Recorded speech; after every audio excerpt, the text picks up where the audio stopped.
technical side siya. So, the title is Advanced Slack-Based Monitoring Solutions for AWS Workload.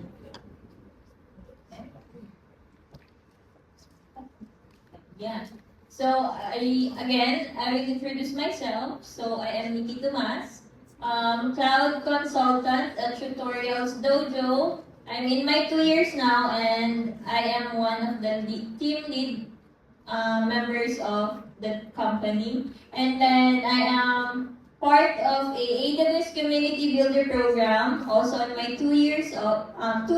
So, dito may mga vlogs ako about automations, more on yun, Slack, yung na-write up ko. So, holds up the AWS Certified Cloud Practitioner Certification, and I have plans to pursue multi-cloud next year, hopefully. So, yun. Ayan. So, overview of monitoring in AWS. So, bakit ba importante yung pag-monitor sa AWS workloads natin? So, anyone?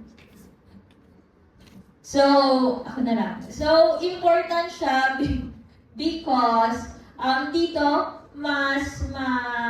maging aware tayo kung anong nangyayari sa example sa RDS natin, kung may nagbabalak na mag-attack, so mas aware tayo, and then may plan na tayo agad for the next step.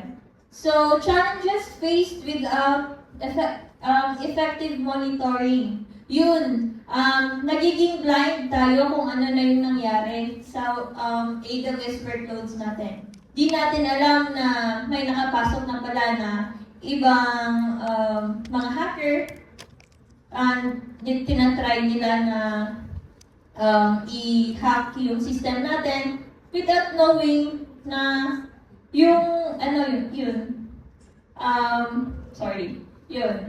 So next, sorry, kinakabahan ko first time ko mag-talk.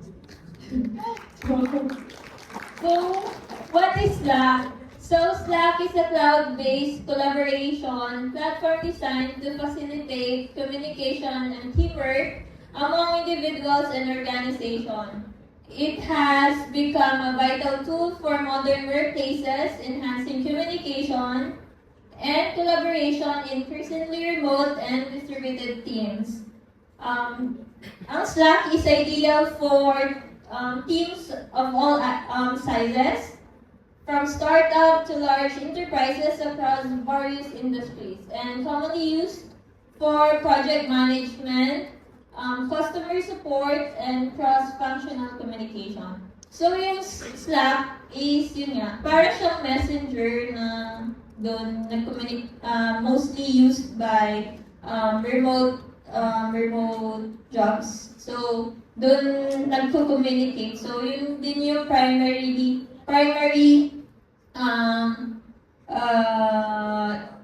na ginagamit namin sa team, kasi remote kami, yung location ng team member is nasa Luzon, Visayas, Mindanao. So, yan yung ginagamit namin. So, next. So, why use Slack for monitoring?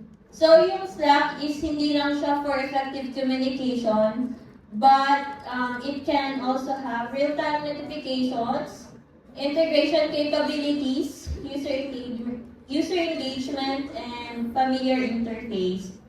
So, yun, sa Slack, integration capabilities. So, dito, pwede tayo gumawa ng automation natin. For example, sa EC2, hindi na natin kailangan pumunta sa AWS console para mag-terminate, mag-reboot. So, yan, pwede natin lagyan ng automation na with the use of Slack, pwede na tayo mag-type ng command na EC2 reboot. So, pag ganun, yun, maka-automatically na ma-reboot na yung EC2 instance natin. So, paano ba siya? Ano ba yung connection? Paano ba ano yung connection kung paano nare-reboot ni Slack si EC2. So, yung main na AWS services na ginagamit natin dyan is yung Lambda function. So, sa Lambda function, yun, may code tayo na ginagawa.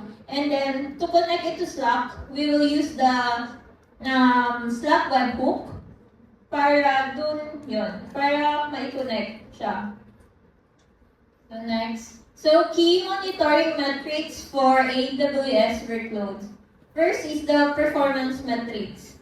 So, yun, sa RDS, sa EC2, yung CPU utilization, memory usage, disk input-output, for the operational metrics, request latency and error rates, and for the cost management metrics, resource utilization and cost trend.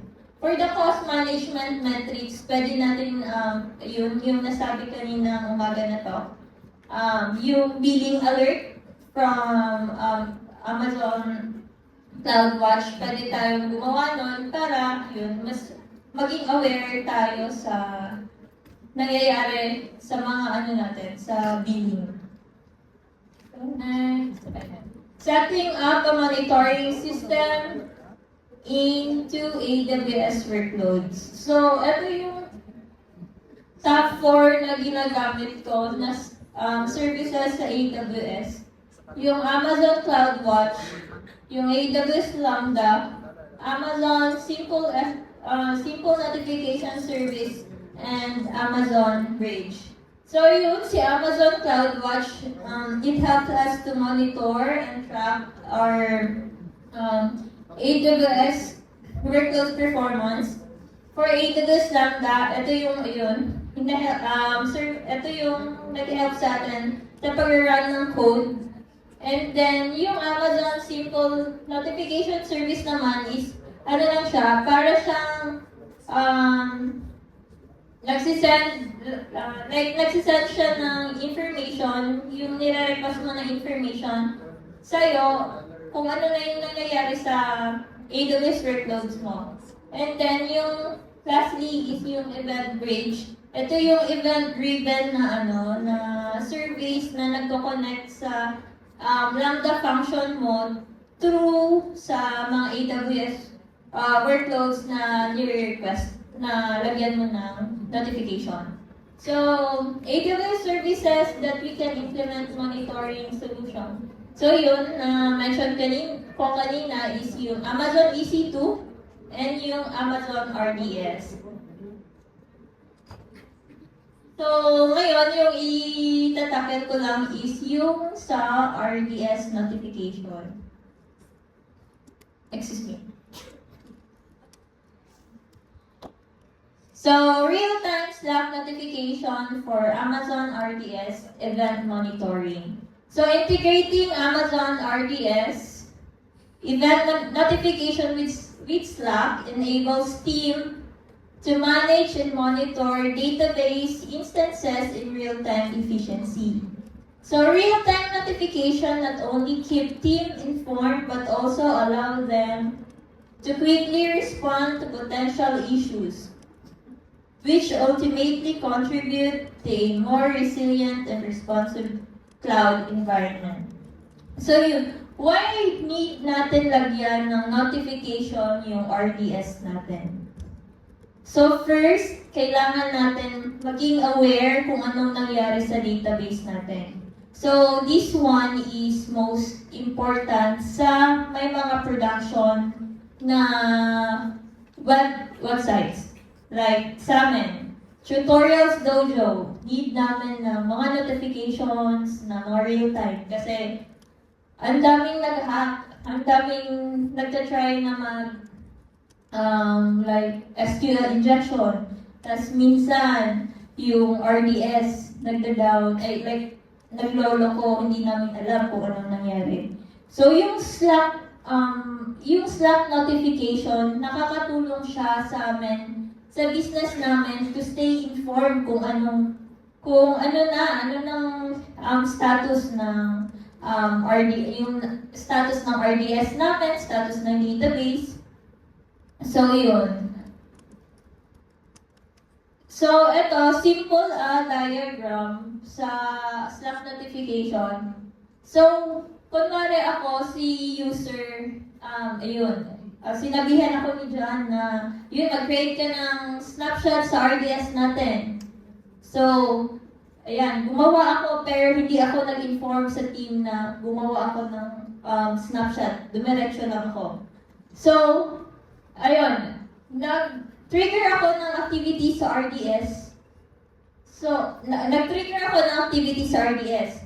Once na-trigger ko yung pag-create ng snapshot, mapupunta siya, ma-detect siya ni event page, ni event pattern, na uy, may nag-trigger ng snapshot sa RDS. So, pagkatapos niyan, so every RDS event, it will trigger the Lambda function. So, si Lambda function, siya yung magsasabi sa Slack notification na mag-direct sa Slack na mag-send ka nito na may nag-create ng RDS snapshot, and then, ayun, and then send to Slack. So, may inform na yung team na si Nikki nag-create ng Slack notification. So, yun din, papasok si SNS. So, si SNS, kung ano yung sinend ni Lambda function, yun din yung isi-send ni SNS. So, sa SNS, pwede kang mamili ko ng endpoint na gusto mong pagsendan. Example, yung sa email mo, or sa email, or sa, kung ayaw mo na mag-send, pwede na din wala nang SNS. So, sa amin, sinesend namin. So, once send the message to Slack, so it notifies the channel. So, the DevSecOps team members are now notified sa mga activities. So, may short demo lang din ako, and then hindi na ako nag-deep dive sa coding stuff kasi medyo haba na if mag-deep dive pa.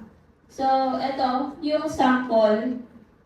Okay to, ayan. So, ayan, sa DB, ayun, nag-trigger ako ng action na mag-reboot sa database namin. So, ayan, configure. And then, dito naman, sa Slack, yan, rebooting na siya, rebooting. So, may delay lang konti sa pag-Slack notify ng yung team member may trigger na activity. So, dito sa taas, makikita nyo naman yung event message, automated snapshot created, source, ARN, event ID, date. So yan is yung formatting niyan is nasa Lambda function na siya. So sa Lambda function mo, doon mo mismo ilalagay kung ano yung magiging blueprint mo sa Slack notification mo. So ayan, first notification niya is DB instance restarted. So tapos na siyang tapos lang ma-reboot yung database. So, na-notify na siya sa Slack. So, again, nag-try pa ako ng isang action dyan, which is nag-take ako ng snapshot. So, yun lang din siya. Same lang din siya. Yung first na magiging notification niya is since yan is manual na trigger sa RDS snapshot, so yung niya is iba din yung event message niya. So hindi siya, so yung sa task kanina is automated, so dito naman manual na yung message niya. So ganun lang siya. So kung gusto niyo makita yung code, bali may blog ako dyan sa tutorialsdojo.com. I-visit nyo na lang, and then yun, yung title is Harnessing your RTS Slack event using yun, Slack notification. So, yun lang yung talk ko. That's all. So, ayun. Thank you. So, next. Ayan. So, yun lang yun. Basically. Ayan. So, always plan ahead. It wasn't raining when the mobile are very hard. Cushioning. So, thank you.